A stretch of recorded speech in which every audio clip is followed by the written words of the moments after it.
கௌதம் நேராக சதீஷ் வீட்டுக்கு சென்றான். ஆனந்த் வரவேற்றார். சதீஷும் அமர்ந்திருந்தான். கௌதம், அங்கிள், பெண்களை பற்றி எதுவும் பேச வேண்டாம். அந்த ஆளை பிடிச்சு விசாரித்ததில் அவன் உணவு பாதுகாப்பு துறையில் வேலை செய்கிறானாம். கண்ணன் அவங்க மில் பிரச்சனை ஆனதில் உதவ சொல்லி பெண்கள் இப்படி செய்திருக்கிறார்கள். அதை தெரிந்ததும் அவசரமாக 2 பெண்களுக்கும் கல்யாணம் ஏற்பாடு செய்துட்டாங்க.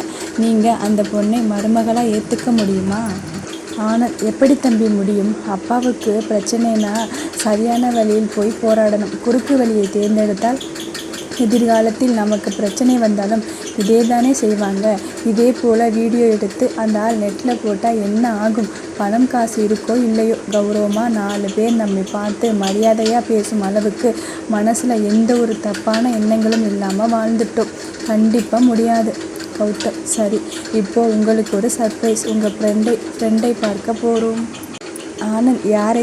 கௌதம், சர்ப்ரைஸ்னு சொன்னால் யாரைன்னு கேட்கக்கூடாது. சதீஷ் அம்மா காஃபி எடுத்து வந்தார். கௌதம், அப்பா சொன்னார் நீ நல்ல பையனாக இருக்க, காஃபி குடி. கௌதம் கையில் வாங்கி கொண்டான். ஆண்டி, நல்லா இருக்கீங்களா? ஏதோ இருக்கேன். இவங்க 2 பேருக்கும் பாரமாக இருக்கேன். கௌதம், நீங்கள் எங்களுடன் இருப்பது எங்களுக்கு ரொம்ப சந்தோஷம். அந்த பெண் கண் கலங்கியது. இதே போலவே இருந்துட்டா பரவாயில்லை. சில சமயம் என்னுடைய மனநிலை சரியாக இருப்பதில்லை. கௌதம், அந்த நேரம் நீங்கள் எங்களுக்கு குழந்தையாக மாறிவிடுங்க. இது ஒன்றும் பெரிய பிரச்சனை இல்லை. சரி, காஃபி குடி. நான் சாப்பிட ஏதாவது செய்து எடுத்துட்டு வருகிறேன் என்று உள்ளே சென்றார். சரி, ஸ்டே, குடிச்சா குடி, இல்லைன்னா கொட்டிடு. கௌதம், குடிக்கிறேன். உனக்கு அம்மானா எனக்கும் அம்மா தானே. சதீஷ் அவனை கட்டி கொண்டான். தேங்க்ஸ்டா. ஆனந்த் மனதுக்குள் அவளை முதலாக ஒருவன் சாதாரண மனசியாக பார்க்கிறான் என்பதே சந்தோஷமாக இருந்தது. அவள் ரொம்ப மென்மையானவள். ஒரு சில சமயங்களில் தான் கொஞ்சம் காட்டு மிராண்டித்தனமாக தன் நிலையை இழந்து நடந்துக்குவான். கௌதம் கேட்டுக்கொண்டு, ஆண்டி தனியாக இருப்பாங்களா? ஆனந்த், இருப்பா. ஆனால் எங்களுக்கு தான் பயம். கதவை திறந்துக்கிட்டு எங்காவது ஓடிட்டா என்ன பண்ணுறது? திரும்பி வர பாதை தெரியாது. கௌதம், அப்போது சதீஷ், நீ இங்கேயே இரு. நாங்கள் ஊருக்கு போயிட்டு நாளைக்கு வந்துடுறோம். சதீஷ், பத்திரமா போயிட்டு வாங்க. கௌதம் ஆனந்தை அழைத்து கொண்டு நேராக முத்து ஆஃபீஸுக்கு வர, முத்து தன்னுடைய ஆஃபீஸில் இருந்த சோஃபாவில் படுத்து தூங்கி கொண்டிருந்தார். ஆனந்த், என்னடா ஆஃபீஸில் தூங்கிக்கிட்டு இருக்க? முத்து கண் விழித்து பார்த்து, வாடா, கொஞ்சம் வேலை அதிகம், அதனால தான். வாங்க கௌதம். கௌதம், சாப்பிட்டீங்களா? முத்து, சாப்பிட்டோம். நீங்கள் தான் சமைச்சதா அம்மா சொன்னாங்க. கோதை தண்ணீர் பாட்டில் எடுத்து வந்து நீட்டினாள். கௌதம், வேலை அதிகம்னு கேள்விப்பட்டேன். கோதை, ஆமாம், ராத்திரி தூக்கமே இல்லை. கௌதம் முத்துவிடம், அங்கிள், ஒரு விஷயம் பேசணும். நான் சொல்லறேன். உங்களுக்கு மறுப்பு இருந்தால் நீங்கள் சொல்லலாம். ஆனால் யோசிக்காமல் சொல்லக்கூடாது. முத்து, சொல்லுங்க, முதலில் கேட்டுக்கிறேன். கௌதம், நான் உங்களை வீட்டுக்கு கூப்பிட்டு பேசணும்னு நினச்சேன். ஆனால் நீங்கள் வீட்டுக்கே வரலை. அதனால தான் நான் இங்கே வர வேண்டியதாக போச்சு. கோதை, என்ன பீடிகை ரொம்ப ஓவராக இருக்குது? நீங்கள் இந்த மாதிரி இல்லையே. கௌதம், ஆண்டி, என்னை பற்றி சரியாக சொல்லுறீங்க. ஆனால் இது கொஞ்சம் மென்மையான விஷயம். இதில் உங்கள் எல்லோருக்கும் அவங்க மனநிலை எப்படி வேணும்னாலும் யோசிக்கலாம். ஆனால் யாரும் மனதளவில் காயம்பட்டுடக்கூடாது.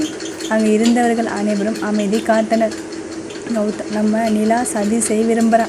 ஒவ்வொருவருக்கும் ஒவ்வொருவர் முக பாவம் மாறியது. ஆனந்த் கொஞ்சம் சங்கடத்தில் நெளிந்தார். ஆனந்த், உங்களுக்கு நல்லா தெரியும் என்னுடைய மனைவியை பற்றி. அதனால் நீங்கள் மறுத்தாலும் நான் ஏற்றுக்குவேன். முத்து, அட போடா லூசு, எனக்கு ஏன் தோணவே இல்லை. கோதை, எங்கள் வீட்டில் இல்லாத விஷயமா உங்கள் வீட்டில் புதுசா? ஆனால் நிலா தான் குறும்புத்தனமாக இருப்பா. அவளால் சமாளிக்க முடியுமா? கௌதம், அது நீங்கள் தான் உங்கள் மகளை புரிய வைத்து பண்படுத்தணும். கோதை, ஆனால் உங்களுக்கு தான் அவளை எப்படி அடக்கிறதுன்னு தெரியும். ஒரு வாரமாக உங்களுடைய அதட்டல்ல அடக்கம் ஒடுக்கமாக இருக்காளே. கௌதம், அதெல்லாம் ரொம்ப சிம்பிள். நான் சதீஷுக்கு அந்த ரகசியத்தை சொல்லி கொடுத்துட்றேன்.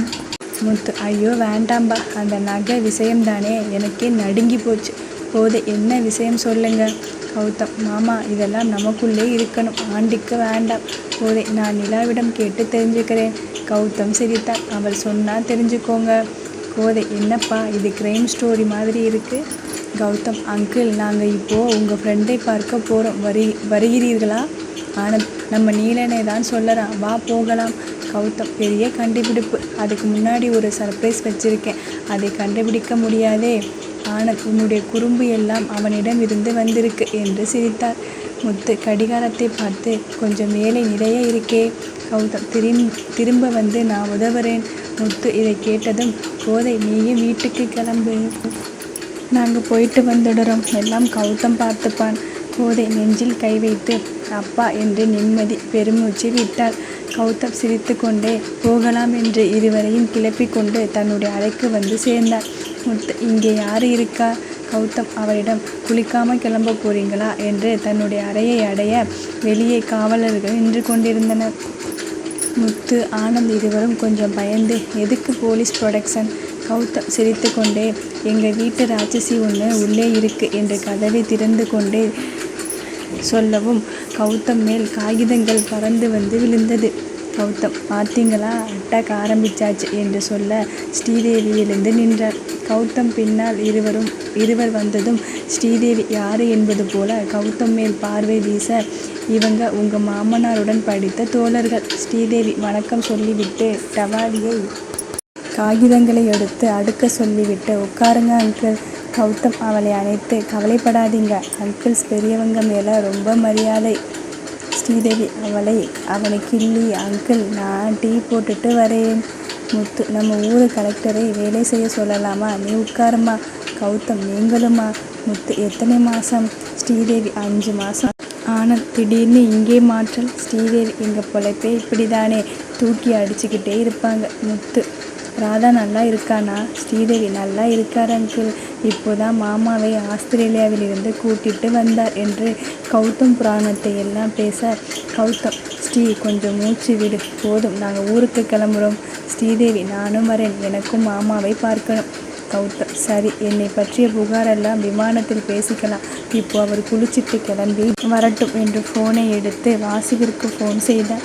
முத்துவிற்கு 2 செட் ட்ரெஸ் எடுத்துட்டு வர சொல்லிவிட்டு தன்னுடைய அறைக்கு செல்ல, ஸ்ரீதேவியும், அங்கிள் நானும் கொஞ்சம் வேலையை முடிச்சுக்கிறேன் என்று சொல்லிவிட்டு நகர்ந்து சென்று ஒரு சேரில் உட்கார்ந்து கொண்டு ஃபைலை பார்க்க ஆரம்பித்தார்.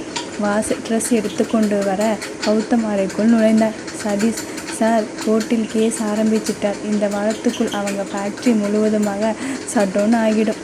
கௌதம், நாளை மறுநாள் நான் ஆஃபீஸ் வருகிறேன். வாசு சார், அன்னைக்கு madam off duty. Gautham, no problem. Vasu, இந்த சீரியலில் வருவது போல் மேடம் இருக்கும் பொழுது ஆஃபீஸ் உள்ளே நுழைஞ்சாதானே அவங்களுக்கு சர்ப்ரைஸாக இருக்கும், அப்புறம் அப்படி இப்படின்னு உங்கள் மேலே லவ் வரும். கௌதம், ஏன் என்னை முடிச்சுக்கிட்ட பிளான் பண்ணிட்டியா? அவள் என் மேல் கொலை வெறியில் இருக்கா, பாரு, டேபிள் மேலே பேனாவை வைத்து என்ன பண்ணிக்கிட்டு இருக்கான்னு. ஐயோ, இந்த நிலையில் மட்டும் நான் அவள் கையில் சிக்கவே மாட்டேன். வாசு திரையில் தோன்றும் பவித்ராவை பார்த்துவிட்டு, சார் பிரச்சனையா? கௌதம், பிரச்சனையாவா? மிகப்பெரிய பூகம்பம், இன்னும் வெடிக்காமல் நேரம் பார்த்துக்கிட்டே இருக்கு. வாசு சார், பிரவீனை ஊரை விட்டு அனுப்பியாச்சு, இனிமேல் அவங்க இந்த ஊருக்கே வரமாட்டான். கௌதம், சரி, கண்ணனுடைய சொத்துக்கள் எல்லாம் சீஸ் பண்ணணும், வீடு உட்பட. Vasu, yes sir. ஸ்ரீதேவி, டேய் கிளம்புடா. கௌதம், வரேன் என்று சொல்லிவிட்டு வெளியே வந்து வாசுவை பார்த்துக்கோ. வாசு சார், நாளைக்கு வந்துடுவீங்களா? ஸ்ரீதேவி, என்னடா ஊருக்கு போகும் புருஷனிடம் கேட்பது போல கேள்வி கேட்குற? வாசு, இல்லை மேடம், கொஞ்சம் வேலை அதிகமாக இருக்குது. ஸ்ரீதேவி, சரி, அதில் 10 கோடி லாஸ் ஆனால் நான் தருகிறேன். கௌதம், வாசு எழுதி வச்சுக்கோ, கலெக்டர் அம்மா கிட்ட இருப்பது ஒரு வீடு மட்டும்தான், மற்றதெல்லாம் மாதம் வட்டி போட்டு கொடுக்குறாங்களான்னு கையெழுத்து வாங்கிக்கோ. ஸ்ரீதேவி, நீ எனக்கு 20 கோடி தரேன்னு சொன்னேன் இல்லை, அதிலிருந்து கழிச்சுக்கிட்டு நீ 10 கோடியை எப்போ தருவ? கௌதம் ஸ்ரீதேவியின் தோளில் கை போட்டு, என்னுடைய தோல் உசரத்துக்கு வளரு, அப்புறம் தரேன், கிட்டச்சி வா போகலாம் என்று அழைத்து கொண்டு ஆனந்த் மற்றும் முத்துவுடன் கிளம்பினார். ஸ்ரீதேவி அவனை நிமிர்ந்து பார்த்து கொண்டே, ஒரு கலெக்டரை நீ மரியாதை இல்லாமல் பேசுகிற. கௌதம், வேணும்னா நீ ஒன்று பண்ணு, எங்கள் அண்ணனை டிவோர்ஸ் பண்ணிவிடு, நான் உன்னை மரியாதையாக பேசுவேன். ஸ்ரீதேவி, இரு, உன்னோட பொண்டாட்டிக்கிட்ட போட்டு கொடுக்குறேன். கௌதம், கவலைப்படாதே, உனக்கு சரியான ராட்சசி தான் அவள், நீயாவது பேசுவ, திட்டுவ, முறைப்ப, அவள் ஆள் வச்சு அடிச்சுட்டு தான் பேசுவ என்று திரும்பி முத்துவை பார்க்க, அவள் விடுங்க தம்பி என்று நால்வரும் தரைதளத்துக்கு செல்ல, ஸ்ரீதேவி, இரு, அப்பாவை பார்க்க போகிறோம், ஏதாவது வாங்கிட்டு போகலாம் என்று அவனை கையை பிடித்து இழுத்து கொண்டு மாலுக்குள் நுழைந்தார். கௌதம், ஏய் பார்த்து கொஞ்சமாவது கவனம். இருக்கா, கர்ப்பமாக இருக்கேனே நினைவு இருக்கா என்று அவளை திட்டிவிட்டு திரும்பி பார்த்து, அங்கிள் காரில் உட்காருங்க, வந்துடுறோம் என்று சாவியை அவர்களிடம் கொடுத்துவிட்டு கிளம்பினார். ஆனந்த், கௌதம் பற்றி என்ன தோணுது? முத்து, பவித்ரா அதிர்ஷ்டம் செய்திருக்கான்னு தோணுது. ஆனந்த், நல்ல பையன். முத்து, சதீஷ் கூடத்தான். ஆனந்த், ஆனால் பணம் என்னிடம் இல்லையே. முத்து, உன்னுடைய மனசை பணத்தால் வாங்க முடியாதுடா. எனக்கு திடீர் சந்தோஷம். ஒரு பக்கம் நீலன் சம்மந்தி, ஒரு பக்கம் நீ. நம்ம 3 பேரும் ஃப்ரெண்ட்ஸுங்கிற இடத்திலிருந்து உறவுக்காரங்க என்ற அடுத்த கட்டத்துக்கு போக போகிறோம். ஆனந்த், தம் அடிக்கலாமா? முத்து, வேண்டாம், கலெக்டர் முன்னாடி அசிங்கமாக போயிடும். ஆனந்த், ஓகே, வச்சு சாப்பிடலாமா? முத்து, வா என்று சென்றனர். பவித்ரா தன்னுடைய வேலை விஷயமாக மாலுக்குள் நுழைந்தவள் கண்கள் அங்கிருந்த இருவன் மேல் நிறைத்தது. அவன் அவளை அணைத்து கொண்டு நடக்க அவளோ அவனை பார்த்து சிரித்து பேசி கொண்டே சென்றார். பவித்ரா அவர்களையே பார்த்து கொண்டிருந்தார். அவர்கள் ஒரு கடைக்குள் நுழைய பவித்ரா அவர்களுக்கு தெரியாமல் பின்னால் நுழைந்தார். அந்த பெண் அவனிடம் பேசும் பொழுதெல்லாம் சிரித்தாள். அவனோ அவளிடம் யாரும் நெருங்க விடாமல் கை வைத்து அணைத்து நடந்தார். பவித்ரா மனம் ஆத்திரத்தில் பொங்கியது. டேய், நீ செத்த. கௌதம் தனியாக அவள் தனியாக பிரிய பவித்ரா அவளிடம் வந்தாள். பவித்ரா, ஹாய்.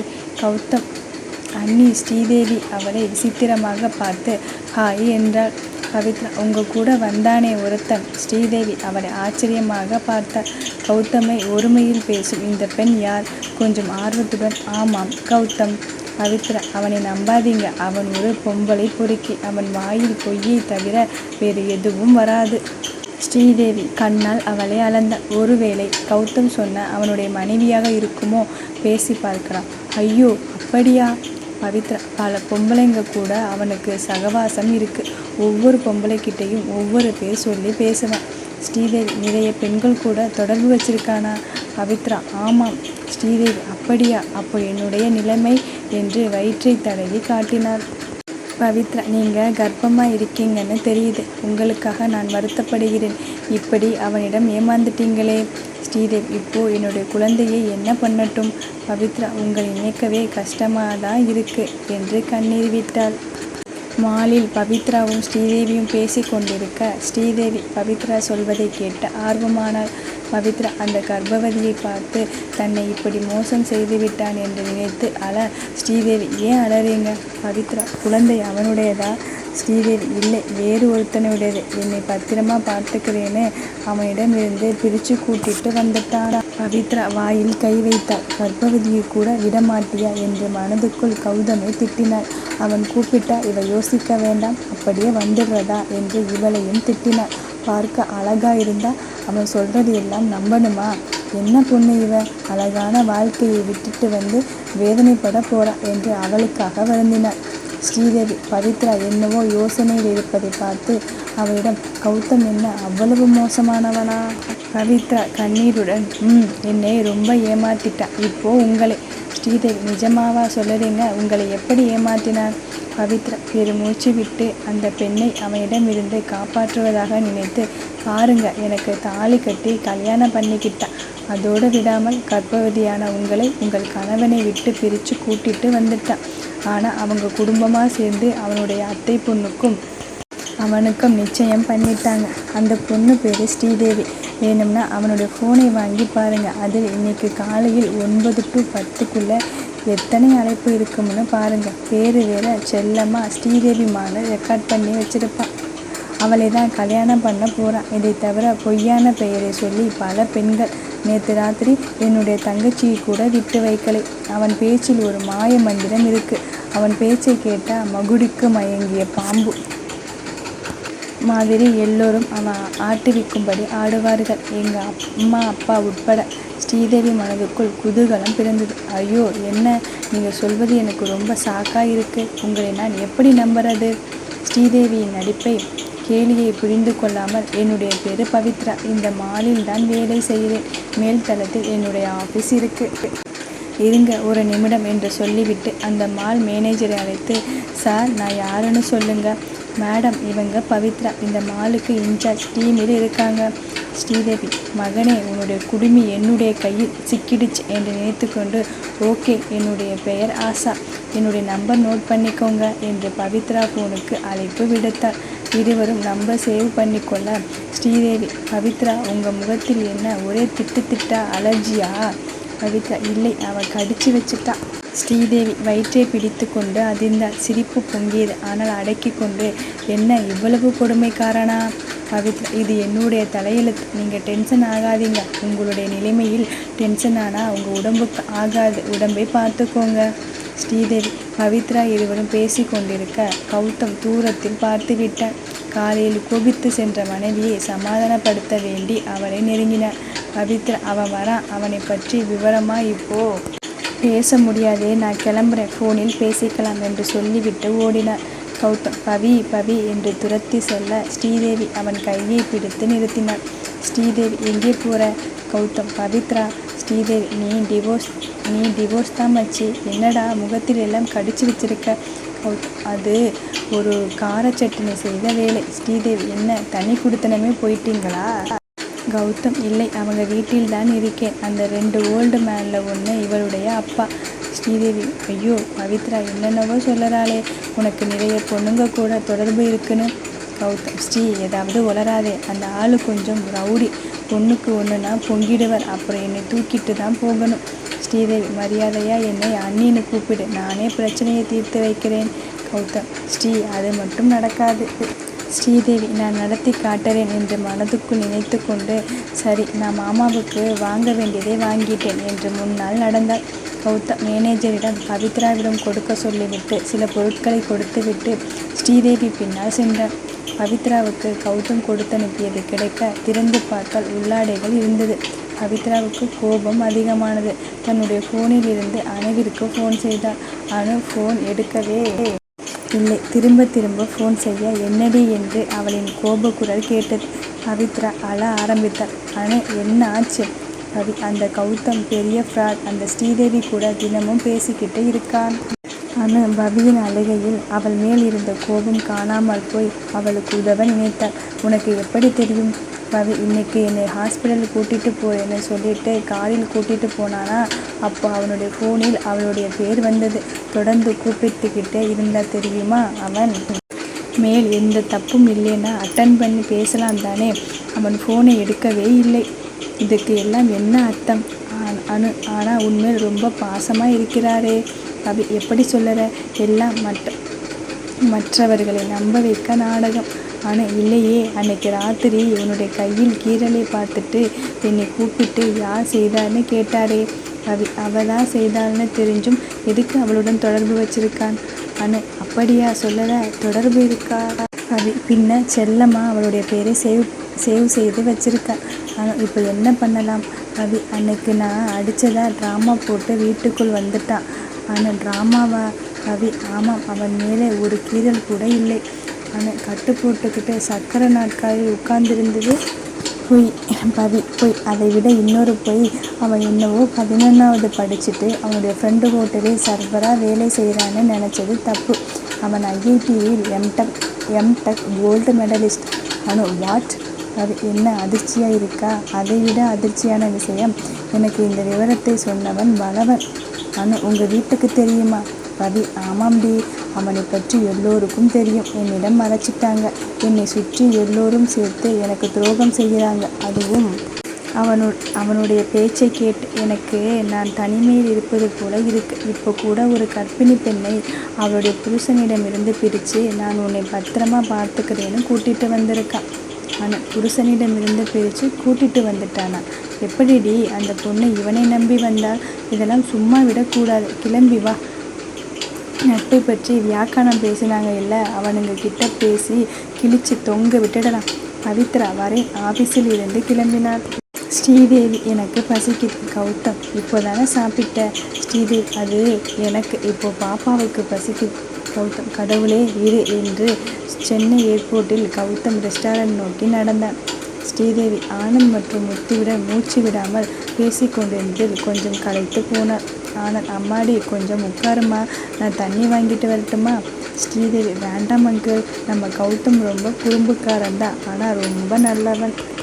அவனை பற்றி குறையே சொல்லிட்டு இருக்கேன்னு நினைக்காதீங்க. அவங்க அம்மா ரொம்ப ஸ்ட்ரிக்ட், அப்பா ரொம்ப ஃப்ரெண்ட்லி. ஆனால் வருடத்தில் 6 மாதம்தான் இவர்களுடன் இருப்பார். அதனாலே அவனுக்கு யாராவது கொஞ்சம் பாசமாக பேசினாரே அவர்களிடம் அடிமையாக நடந்துக்குவான். பவித்ரா அவனை தப்பாக நினச்சிக்கிட்டு இருக்கா. அவனுடன் நானும் கொஞ்சம் விளையாடிட்டேன். மற்றபடி நாங்கள் எல்லோருமே அவனுக்கு தான் சப்போர்ட். கௌதம் கையில் தட்டுடன் ஓடி வந்தான்.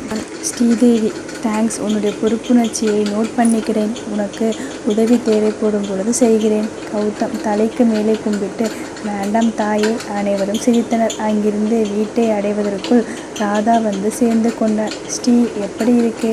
கௌதம் தலையில் அடித்து கொண்டார். ராதா கௌதமை பார்த்து, அவன் ஒரு டேஞ்சரஸ் ஃபெலோ. வா தங்கம், நம்ம போகலாம்.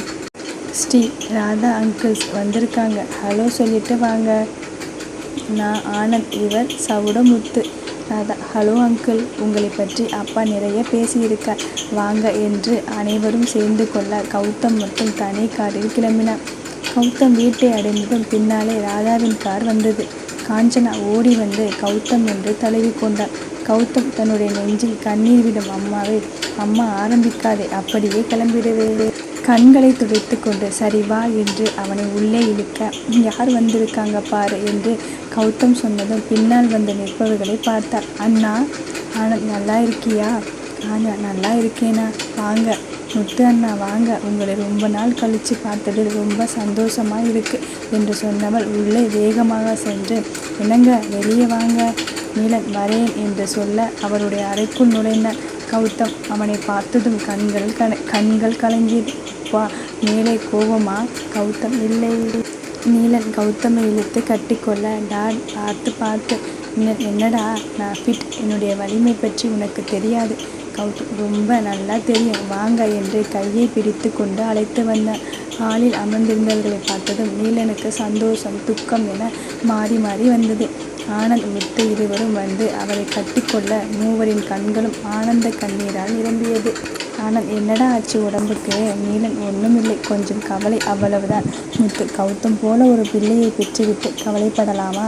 நீலன், சரிதான், உங்களை பற்றி சொல்லுங்க.